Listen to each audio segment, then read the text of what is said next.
This morning we're going to continue our study in Bible prophecy.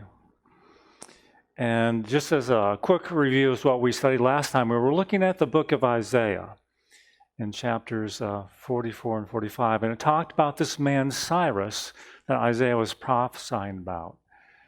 And then we went to the book of Daniel, chapter 5, to look and see how this prophecy came true with the writing on the wall in Daniel chapter 5.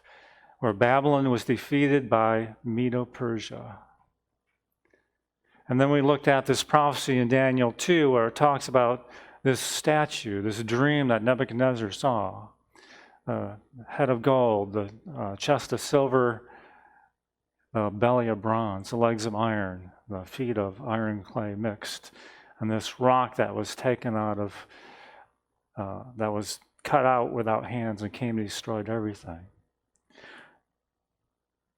We learned that the head of gold was Babylon, Nebuchadnezzar, and that the chest of silver was Medo-Persia. But who does the belly of brass represent? And who is the iron legs? And what is this rock about? And so on and so forth. So we're going to continue our study and see if we can learn by studying through God's Word what these other symbols represent. And what does it have to do with us today, in the world that we live in today? So we're going to start, hopefully, in the book of Daniel 2. And we're going to look at Daniel's interpretation that he gave Nebuchadnezzar of the dream that Nebuchadnezzar had that he couldn't remember. We're going to start in Daniel 2, verse 31, and we're going to read verses 31 through 45. And it starts out, this is Daniel talking to King Nebuchadnezzar. You, O king, were seeing, and behold, a great image, that great image whose brightness was excellent, stood before you, and its form was dreadful. This image head was of fine gold. His breasts and his arms were of silver, his belly and his thighs were of bronze. His legs were of iron, and his feet were part of iron and part clay. He watched until a stone was cut out with the hands, which struck the image upon its feet, which were of iron and clay, and broke them to pieces. Then the iron, the clay, the bronze, the silver, and the gold were broken to pieces together, and they became like chaff of the summer threshing floors. And the wind carried them away, so that no place was found for them. And the stone that struck the image became a great mountain and filled the whole earth.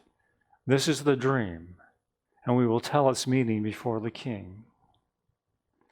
You, O king, are the King of kings. For the God of heaven has given you a kingdom, power, and strength, and glory.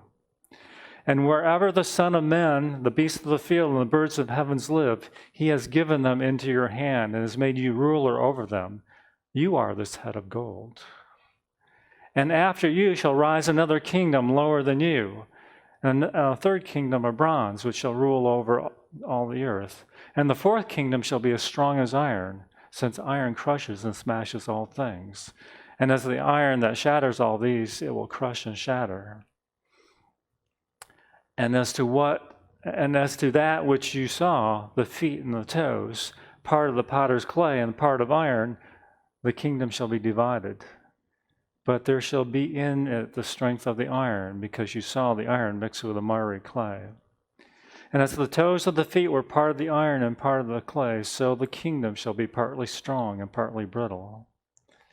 And as you saw iron mixed with miry clay, they shall mix themselves with the seed of men, but they shall not cling to one another, even as iron is not mixed with clay.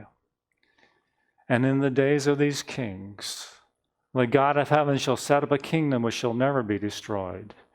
And the kingdom shall be not left to other peoples, but it shall crush and destroy all these kingdoms, and it shall stand forever. Because you saw that stone that was cut out of the mountain without hands, and that it crushes the iron, the bronze, the clay, the silver, and the gold, the great God has made known to the king what shall occur after this. And the dream is certain, and its meaning is sure. Quite a dream. Quite a prophecy of what from Daniel's time going forward would happen in the kingdoms of the earth. And here in this interpretation, Daniel is telling King Nebuchadnezzar, you are the kingdom of gold. The golden head represents you and your kingdom. And we found out the last time we talked that it was God working through this man, Cyrus, who destroyed Babylon and set up the kingdom of Medo-Persia.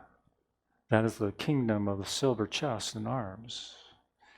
But what about these other parts of the image that Nebuchadnezzar saw? Let's review this a little bit closer here. In Daniel 2:38, and wherever the sons of men, the beasts of the field, and the birds of the heavens live, he has given you them into your hand and has made you ruler over them all. You are the head of gold.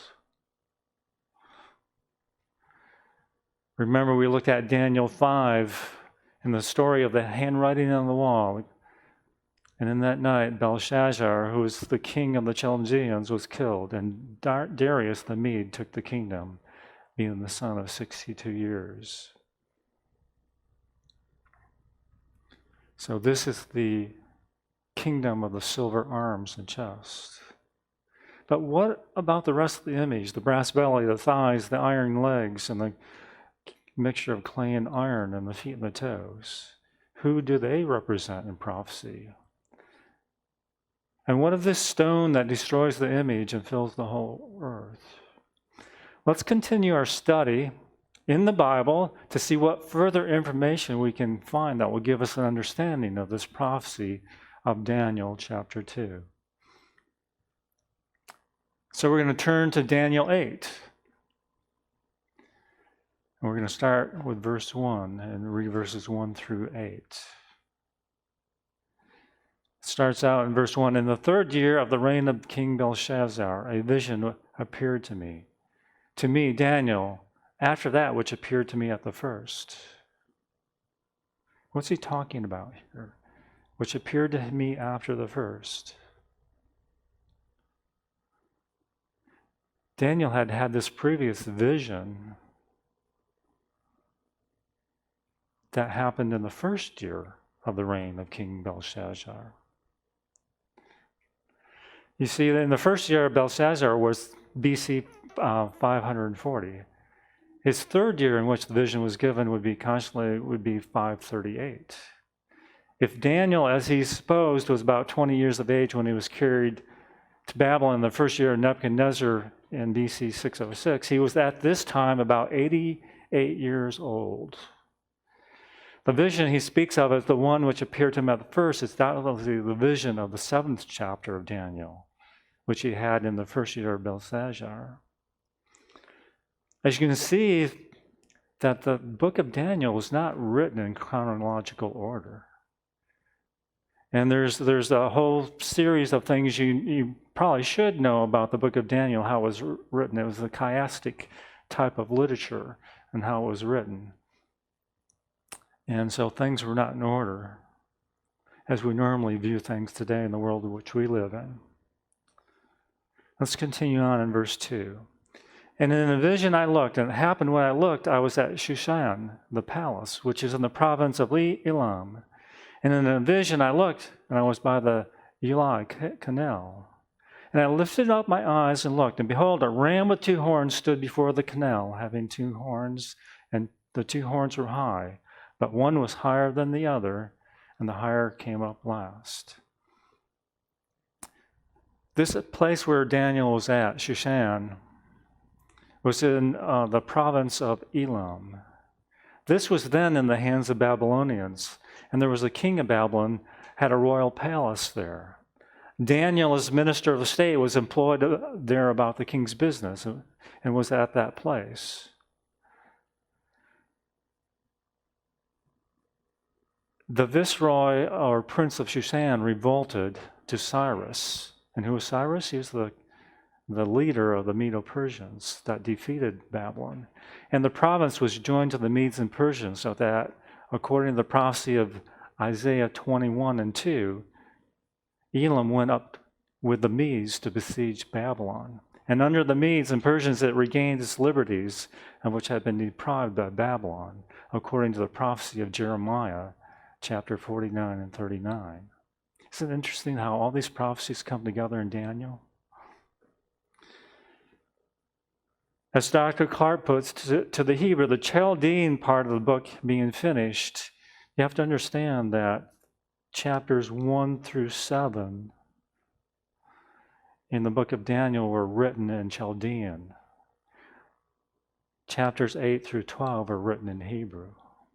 And there is a reason for that, because chapters 8 through 12 applied more to the Hebrews and the nation of Israel, whereas these other chapters applied to the world, starting with Nebuchadnezzar and the Babylonian Empire.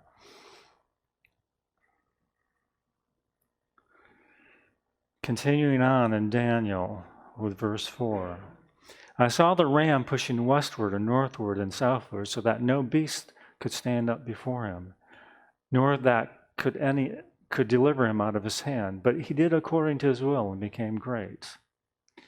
And as I was watching, behold, a he-goat came from the west over the face of all the earth, and did not touch the ground, and that the he-goat had an outstanding horn between his eyes.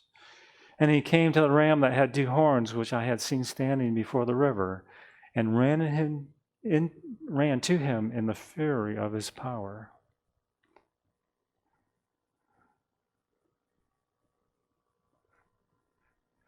Now, this is interesting.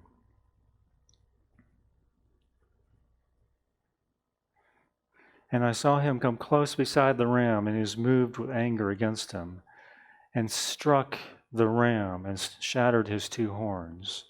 And there was no power in the ram to stand before him, but he threw him down to the ground and stamped on him. And none could deliver the ram out of his hand. Then the he-goat became very great, and when he was strong, the great horn was broken, and in its place came up 4 outstanding ones towards the 4 winds of the heavens.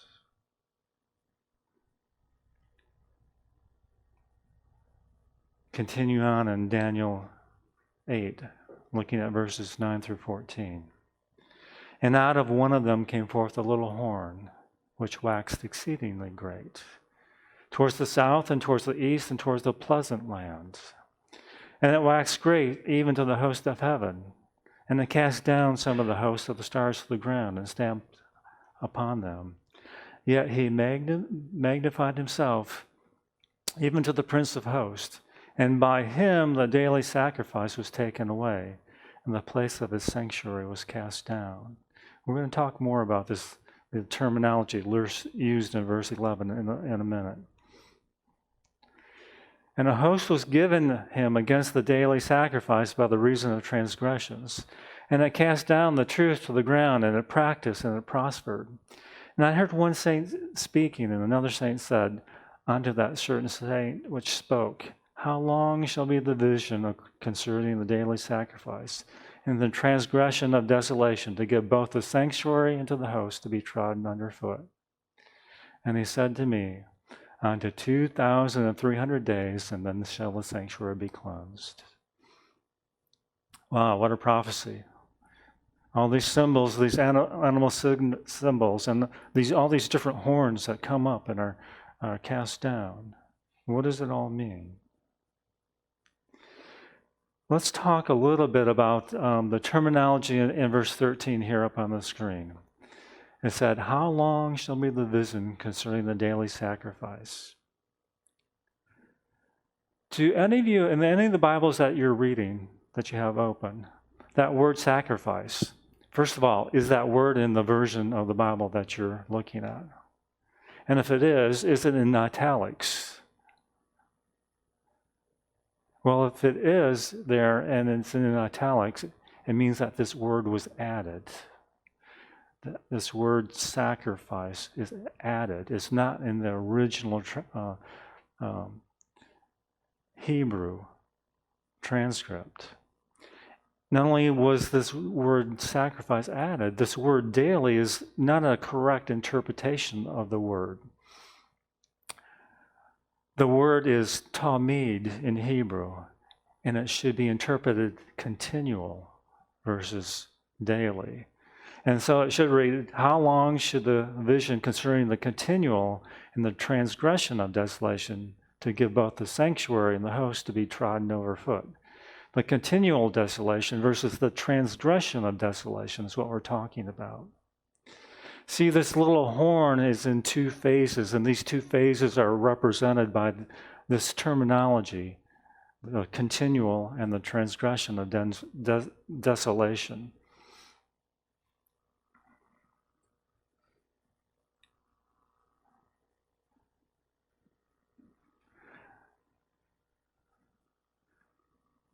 In this verse 14, he says, "Unto 2,300 days, then the sanctuary will be cleansed." Let's look at Ezekiel chapter 4, verse 6, to give us understanding about this 2,300 days. What is that talking about? In this chapter, God is speaking to Ezekiel, telling him to do certain things to show the people of Israel what is going to happen to them. And in verse 6, he says, "When you have fulfilled them, lie again on your right side, and you shall bear the iniquity of the house of Judah 40 days, a day for a year I have set for you." What this indicates that in prophecy, a day in prophecy equals a year in real time. If we have time, we'll talk more about this in part 3 of this series. But right now, let's have a closer look at this prophecy in Daniel 8. Let's look at this little horn and what it does. First of all, we have a ram with 2 high horns in the beginning of the prophecy. One grows later, but the later one is larger. Next, the ram is defeated in battle by the goat. And the goat has one great horn that is broken and turns into 4 notable horns.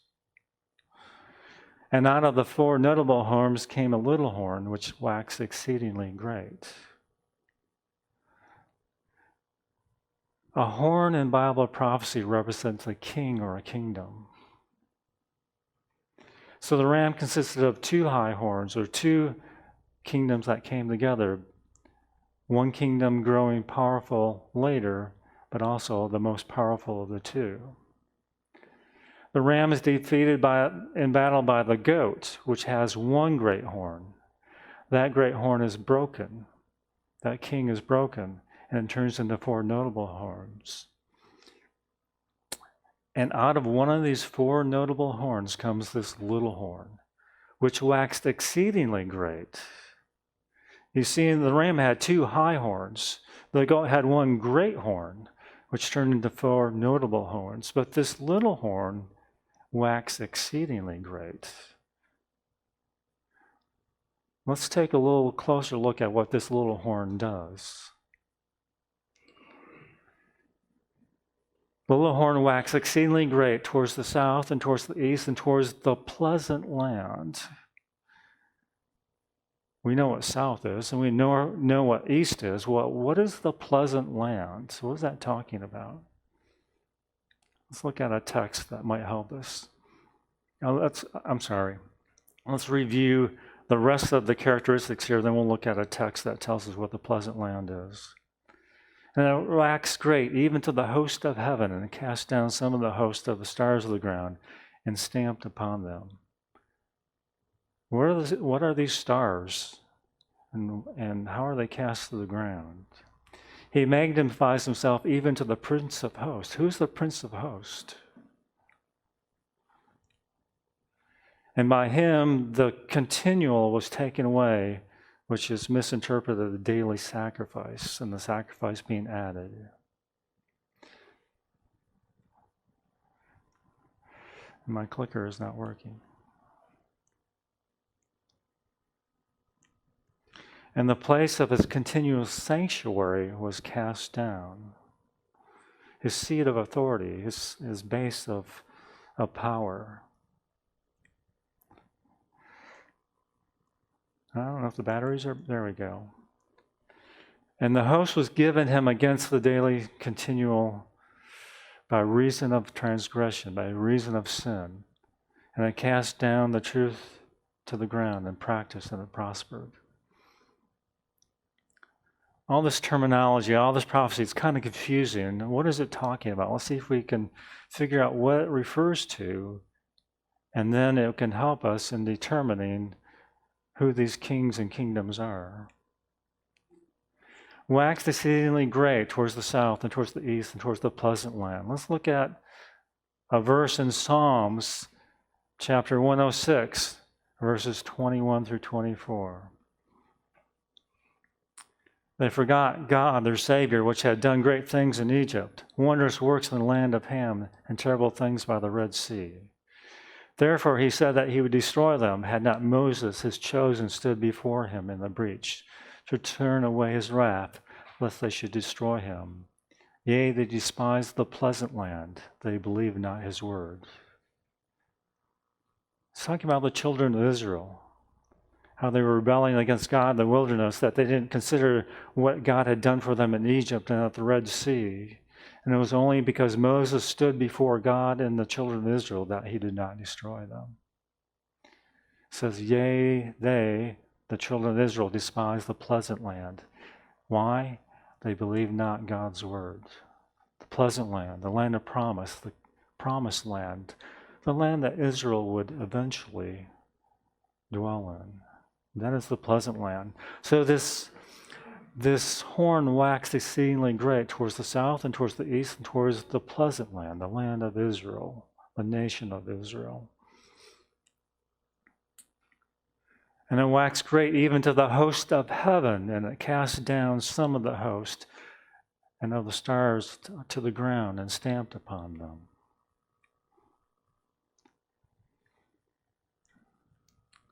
The host of heaven, when used in a symbolic sense, in reference to the events transpiring upon the earth, must denote persons of illustrious character or exalted position.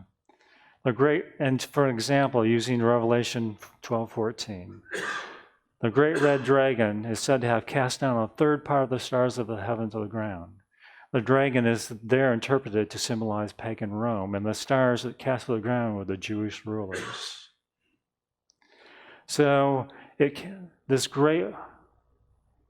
little horn, it waxed great, even to the host of heaven. It cast down some of the hosts of the stars to the ground.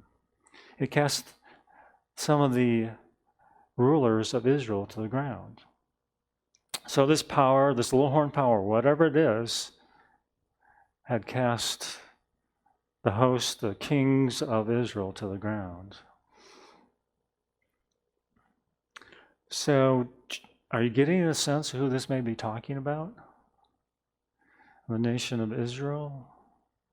See, in BC 168, Rome conquered Macedonia and made that country part of its empire. This little horn, remember, came out of one of the four notable horns.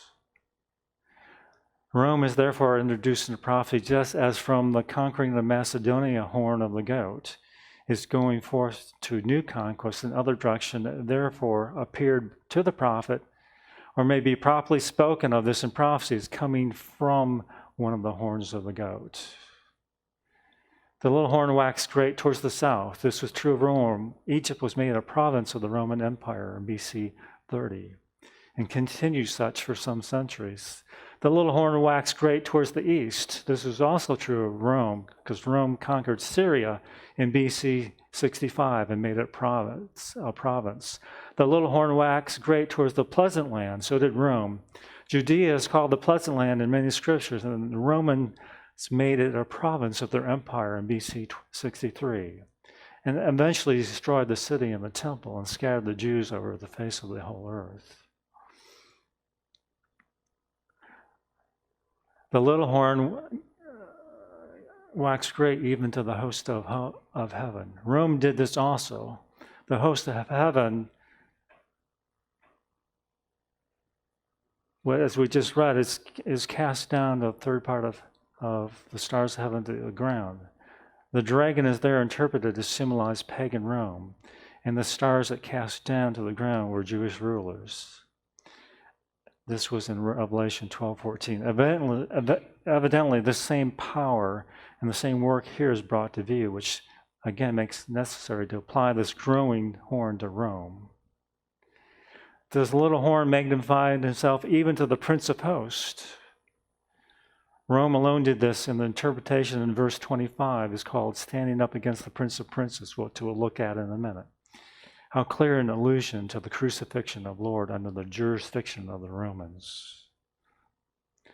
So this little horn that we see in Daniel 8 represents the Roman Empire in two phases. This first phase we're reading about is the pagan phase, but it turns into another phase, which we're going to learn about in a few minutes.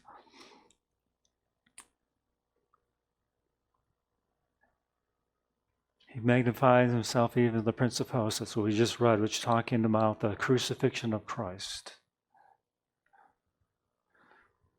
For unto us a child is born, unto a son is given, and the government shall be upon his shoulder. And his name shall be called Wonderful, Counselor, the Mighty God, the Everlasting Father, the Prince of Peace. Talking about Christ. In Daniel, this Prince of the Host is talking about Jesus Christ. It makes an allusion to the crucifixion of Jesus under the jurisdiction of the Romans. By him, the daily was taken away, and the place of his sanctuary was cast down. Talking about the seat of government. Most of you probably know that Daniel and Revelation go together.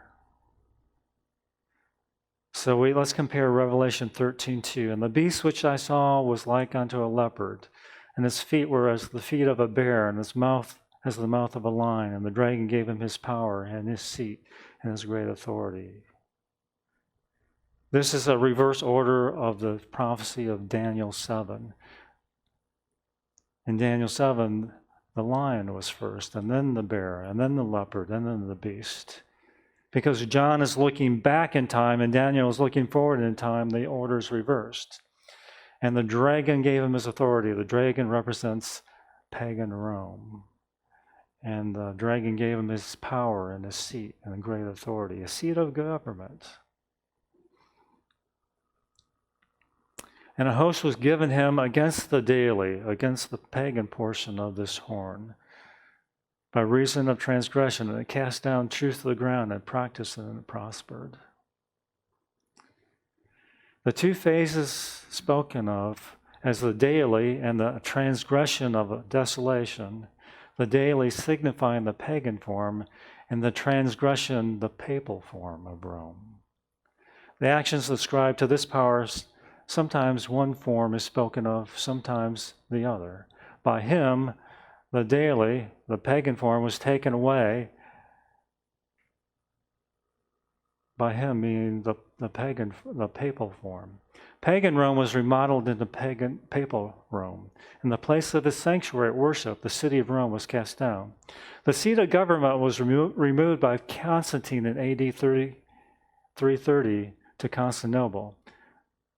And he gave the seat of authority of Rome to the Bishop of Rome.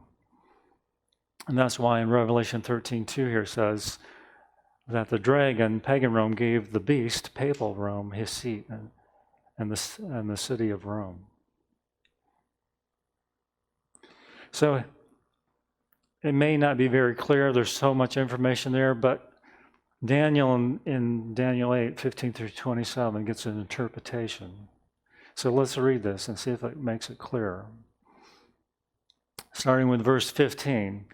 And it came to pass when even I, Daniel, had seen the vision and sought for the meeting. Then behold, there stood before me the appearance of a man. And I heard a man's voice between the banks of Ulai, which called and said, Gabriel, make this man to understand the vision. So he came near where I stood, and when he came, I was afraid, and I fell upon my face. But he said unto me, Understand, O son of man, for the time of the end shall be the vision. So this vision in Daniel 8 is talking about the time of the end of the world. Do you think that's something we should be interested in? Especially in this day and age which we live in now? Now, as he was speaking with me, I was in a deep sleep and on my face towards the ground. But he touched me, and he set me upright. And he said, Behold, I will make thee know what shall be the last end of the indignation. For at that time appointed the end shall be. The ram which thou sawest having 2 horns are the kings of Media and Persia.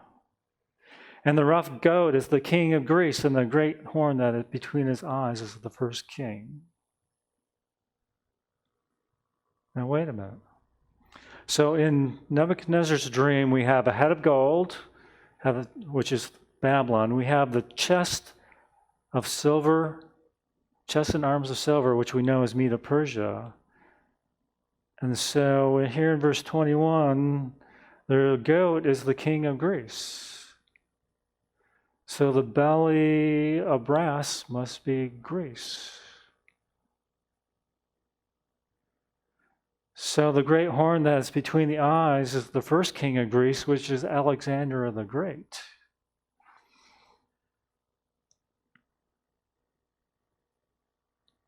Does any place else in the Bible mention these things? Let's look at a couple of texts here. Jeremiah 51, 11 through 12. Make bright the arrows, gather the shields. The Lord has raised up a spirit of kings of the Medes for his device against Babylon to destroy it, because it is the vengeance of the Lord, the vengeance of his temple. Set up the standard upon the walls of Babylon. Make the watch strong. Set up the watchmen. Prepare the ambushes. For the Lord has both devised and done that which he has spoke against the inhabitants of Babylon. Here in this prophecy of Jeremiah, God is telling Jeremiah that it's the Medes that are going to destroy Babylon. The Medes are the chest of silver, which we already found out in Daniel 5. But again, to clarify it further, in Isaiah 13, verses 16 through 22, Behold, I will stir up the Medes against them, which shall not regard silver, and as for gold, they shall not delight in it. Isn't that interesting? Silver and gold. The gold was the head of the statue, which represented Babylon, and the silver is Medo-Persia. Their bows also shall dash the young men to pieces, and they shall have no pity on the fruit of the womb. Their eyes shall not spare children, and Babylon, the glory of kingdoms, the beauty of the Chaldees' excellency, shall be as when God overthrew Sodom and Gomorrah.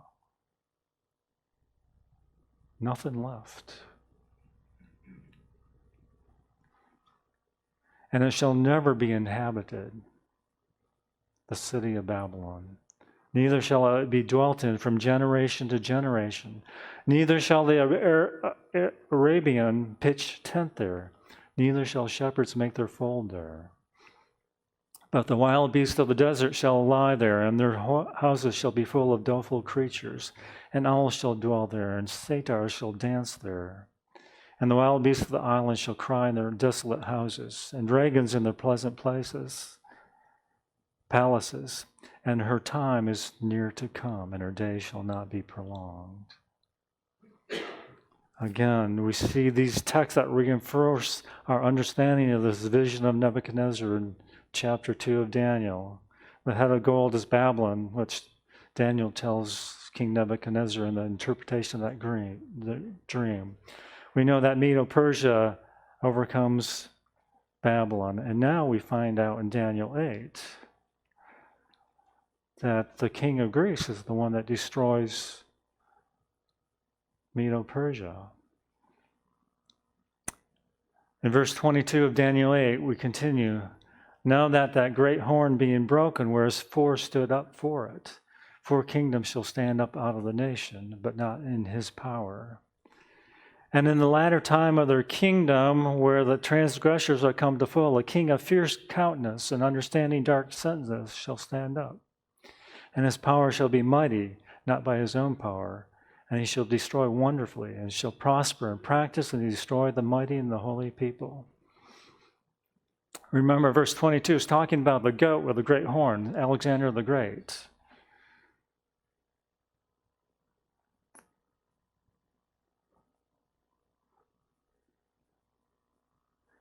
Remember, Babylon is first.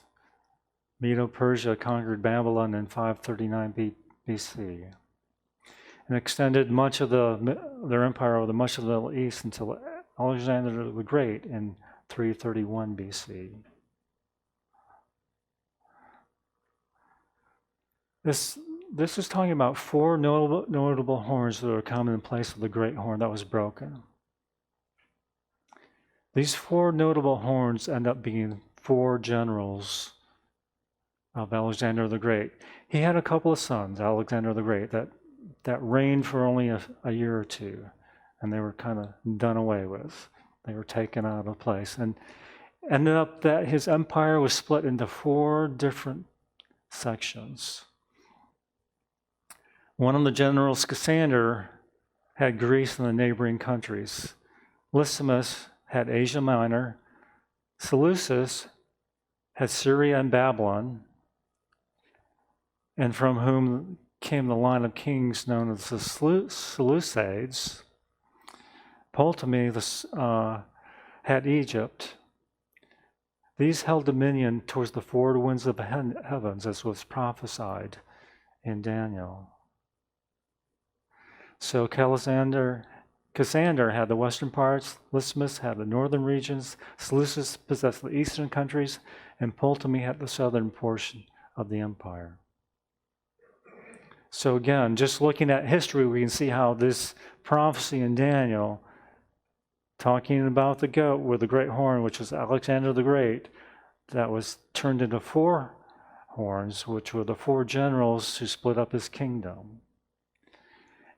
And what's interesting, my clicker, is that out of one of these horns, this little horn came.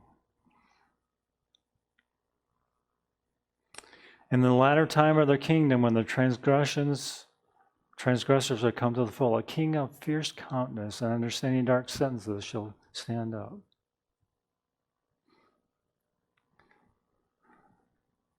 Here's what Moses prophesied about this.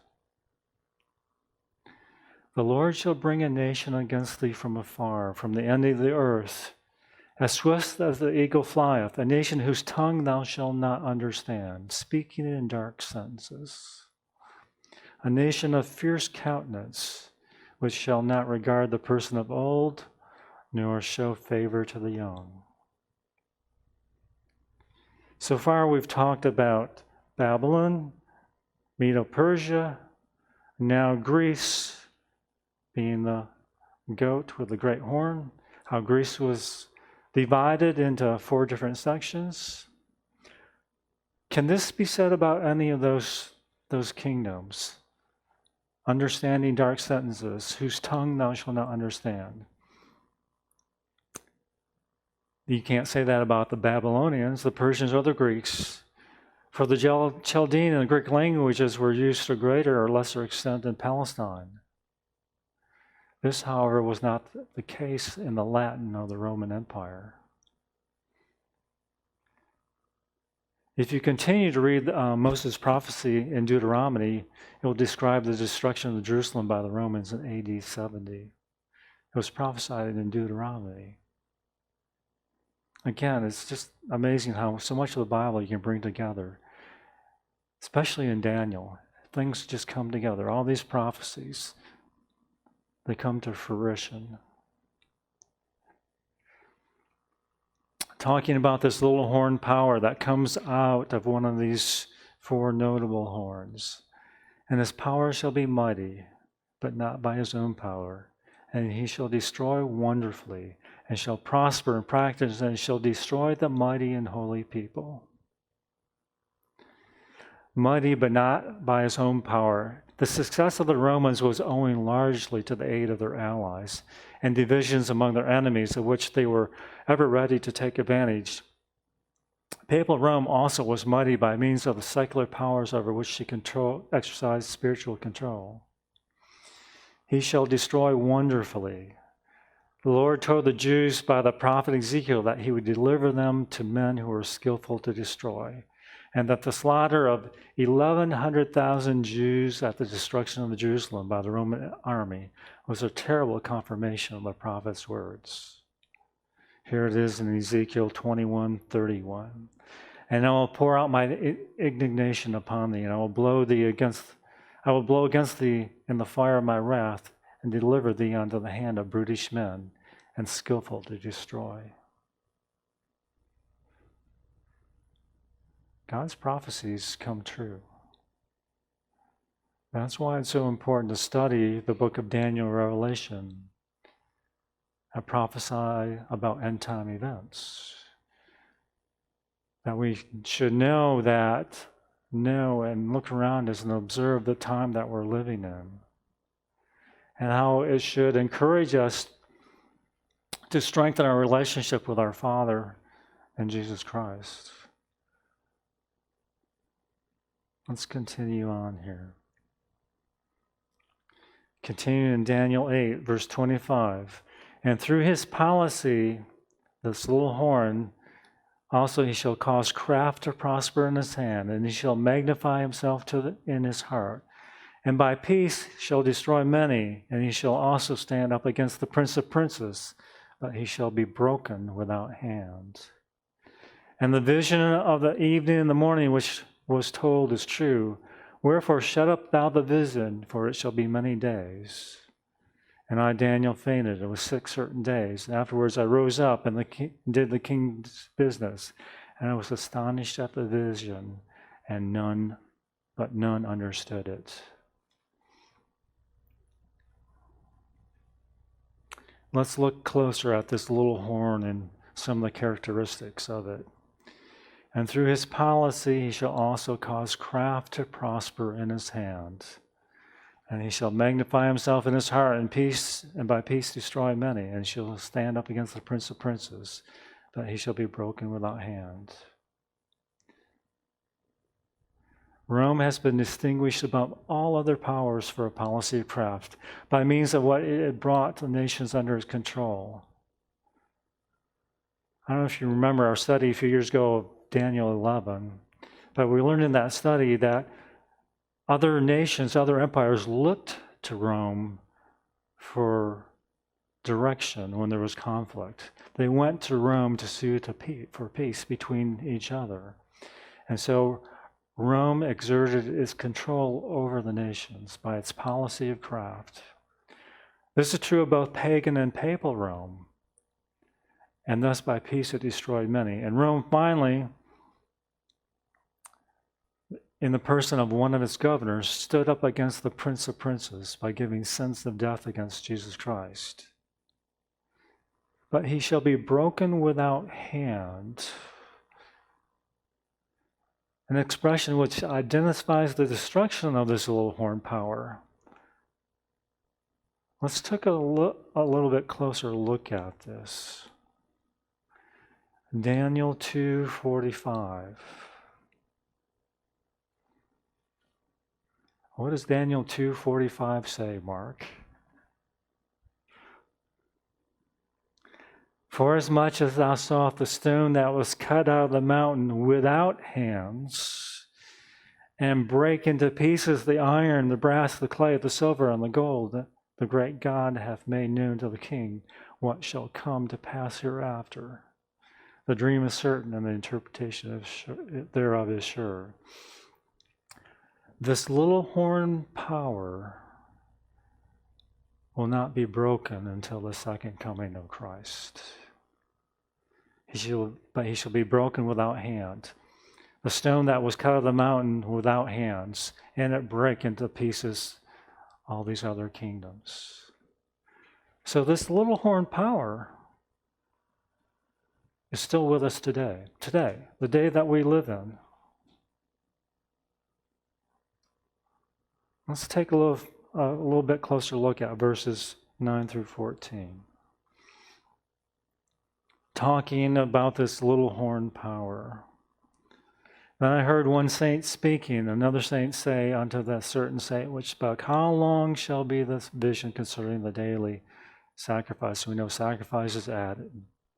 And that transgression and desolation, to give both the sanctuary and the host to be trodden underfoot. And he said unto me, 2,300 days, and then the sanctuary be cleansed.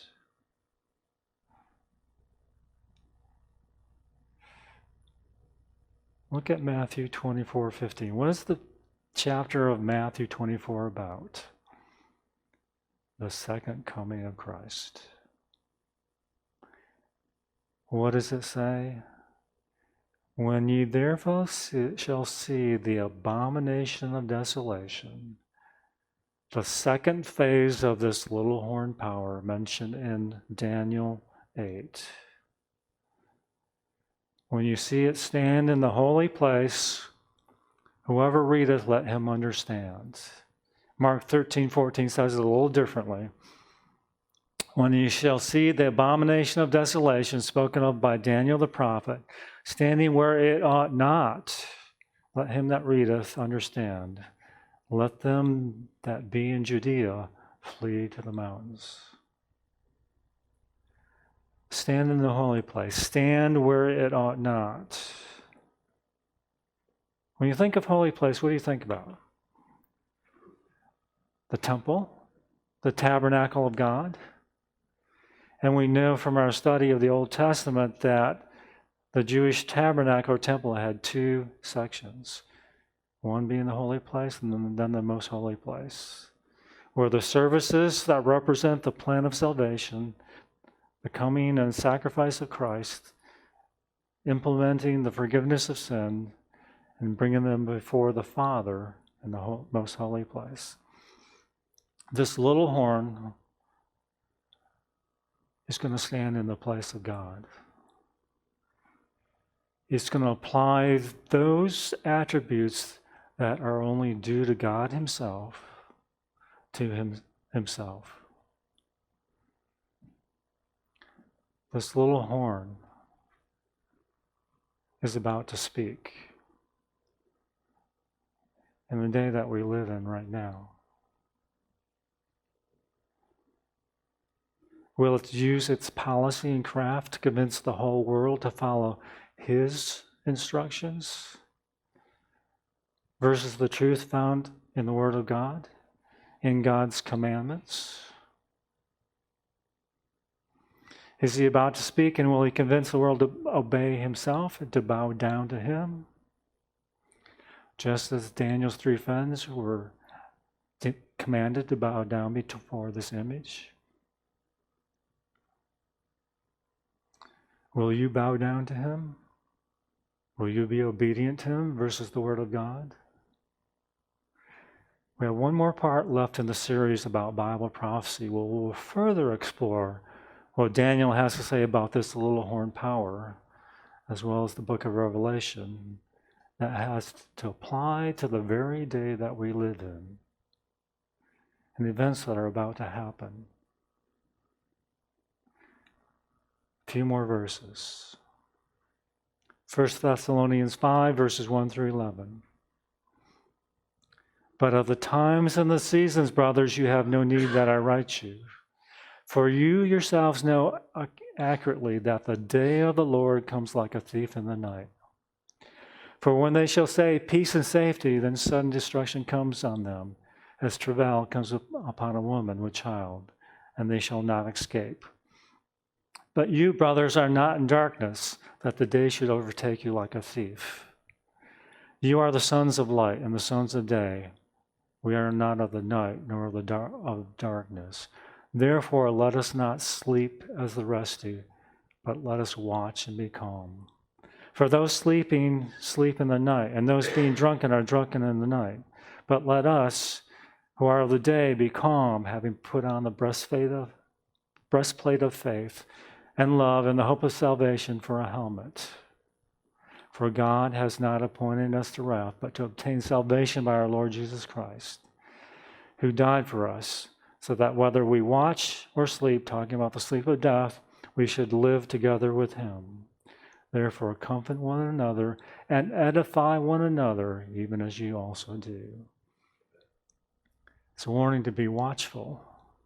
We need to know what the Bible says about the time we live in and watch as these events occur before our very eyes.